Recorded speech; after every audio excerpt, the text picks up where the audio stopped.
ama wafanyabiashara wengine kama ASU waweze kujitolea waje kwa wingi, hususan wakati wa janga hili la corona, ili waweze kusaidia wakaazi wa Pwani.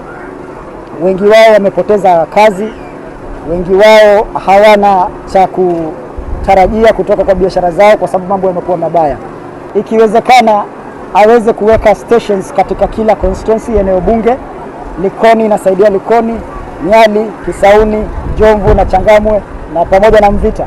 Kuwe na stations ambazo zitaweza kusaidia watu kwa sababu wengine kutoka sehemu zingine ni mbali kwao.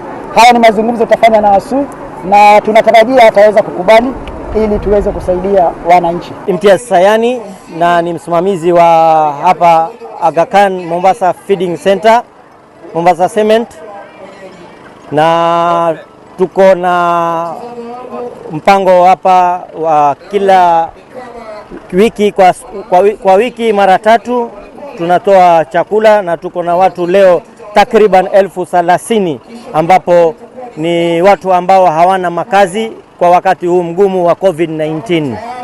Na tulianza na watu 3,000 tukaendelea hivi hadi leo tuko na watu 30,000.